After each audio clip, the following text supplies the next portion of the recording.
Okay, welcome back to the YouTube channel for another episode. I wanted to take a little bit of a different approach with the video today. I wanted to talk about a few things, a few common misconceptions I think that for the most part I thought were pretty much done and dusted. It was unanimous that most people knew that these were actual things anymore. You know, people were aware that they were misconceptions, that they were fitness myths or whatever.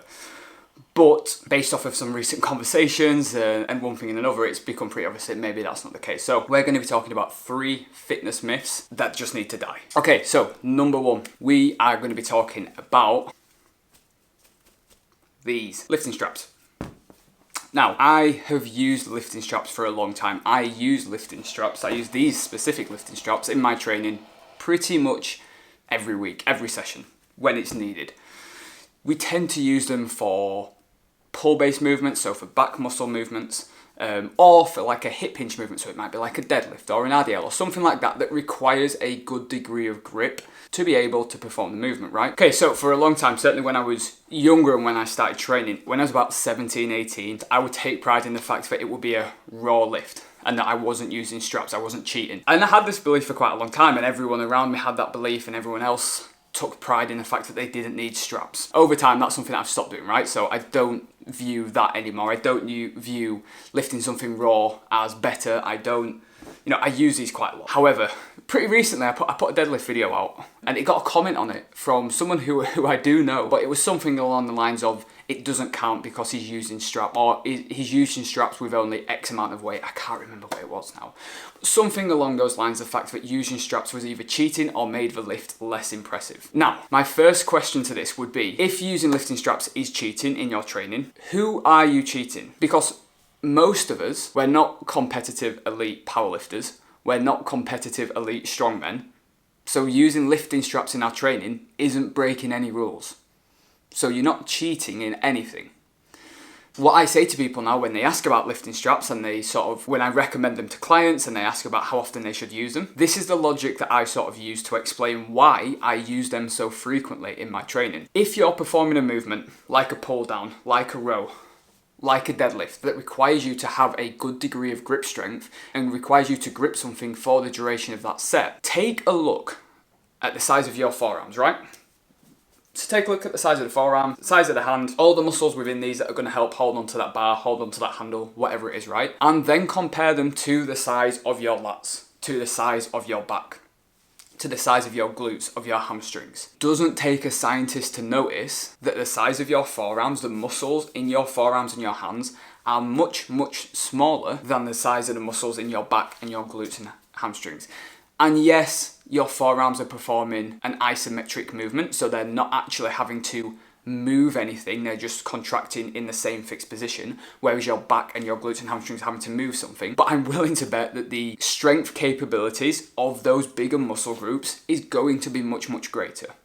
So then we have to ask the question of, well, if that's the case, do you think you're able to lift more with your back, glutes and hamstrings than your forearms and your hands? Again, the answer is going to be yes, right? So then, if you're able to lift more with those muscles and they can handle a heavier load, they're going to need that heavier load to grow bigger and to grow stronger, because we only grow muscle tissue when we expose a certain muscle to a weight or a stimulus that it cannot deal with, and it tears the muscle fibers down, and it then grows back bigger and stronger to be able to deal with that load, that stimulus the next time, right? So with that in mind, if we're then limiting what we lift to the strength of our forearms and our hands, we're never going to be truly pushing our back, glutes and hamstrings as hard as we possibly can.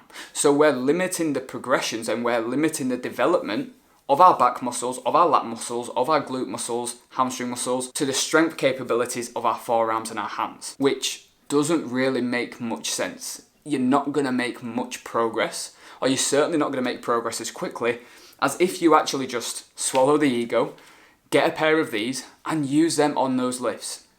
Now, I'm not saying that you have to use them for every single set, but if you're going to perform a set where you're not 100% sure whether your grip will be able to hold out, or even knowing that your grip will start to tire and it will take the concentration away from the muscle you're working, use a pair of lifting straps because it's going to eliminate the need for that, and it's going to mean you can solely focus on the muscle that you're trying to train. So if someone tells you that using lifting straps is cheating, send them a link to this video, explain to them what I've said to you, tell them to swallow their ego because nobody's impressed, and then give them a link to go buy some. Now, I will actually mention the ones that I use. So I use 1MR cuffs, which I will be 100% honest, these are the best lifting straps I've ever used. So if you want a decent pair of durable lifting straps that are comfy and actually protect your wrists, definitely go check out 1MR. So that is fitness myth number 1, lifting straps. Don't shy away from using them because you're gonna limit your rate of progress.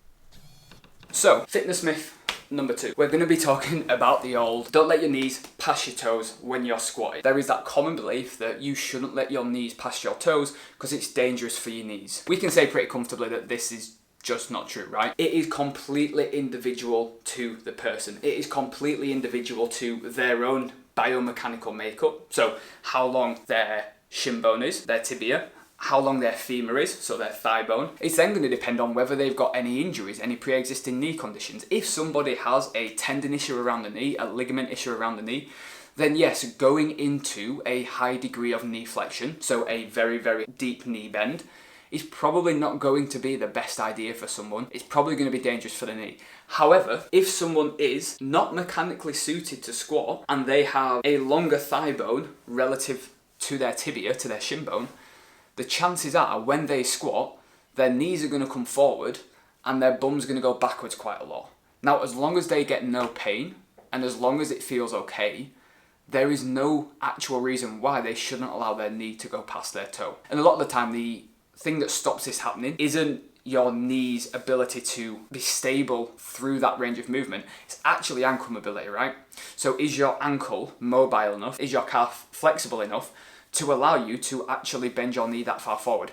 I don't have that mobility in my ankle. My knees can't go that far forward because my ankle just cannot bend that far. But if you've got good mobility and if you're strong and stable through those movements, there is literally no reason why you shouldn't allow your knees to pass your toes on a squat movement or on a hack squat movement, whatever it is. There is going to be no danger of doing that. There is no danger to your tendons, there is no danger to your ligaments, as long as you know you have that range of movement available and that you're strong in that range of movement. It comes down to the individual person's structure, right? And that is literally it. Some people are built to do it, some people aren't built to do it.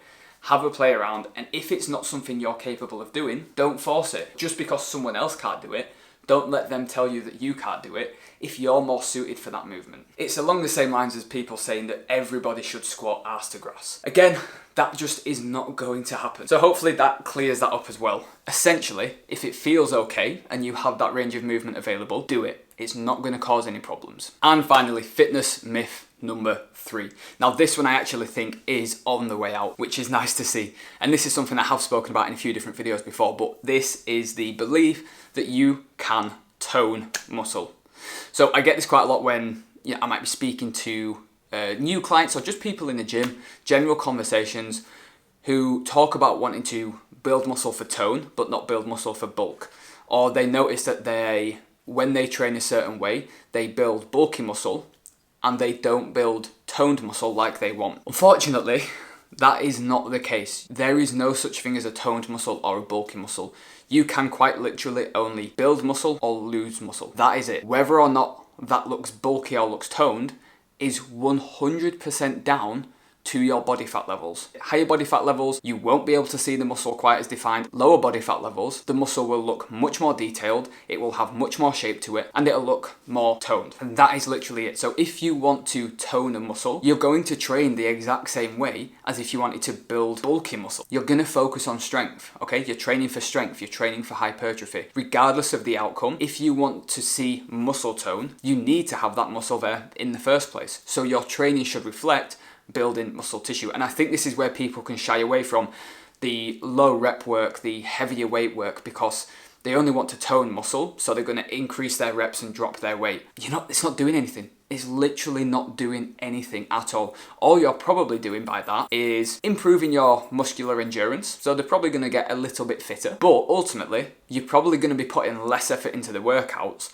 which means you're probably not going to be building muscle as much. For 99% of the people that I work with, whether they want to have toned muscle or they want to get strong, their training is the exact same.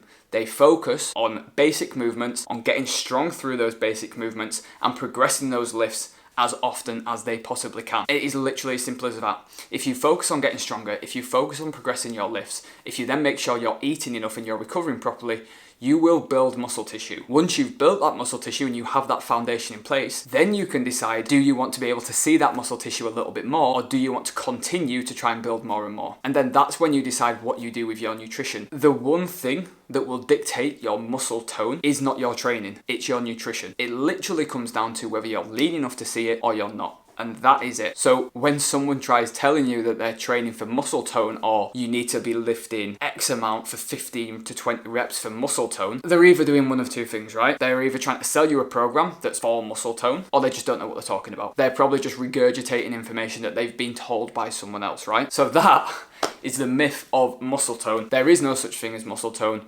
You can either build muscle tissue or you can lose it. And if you want to see muscle tissue, you can either lose body fat to see it or you can gain body fat to help build more muscle tissue. That is about it. Now, obviously, as a little caveat to that, I don't want you going away thinking that the more body fat you gain, the more muscle you build. That is not the case. We are talking just putting your calories into a slight surplus so that your body's got enough to recover from training and put towards building new muscle tissue.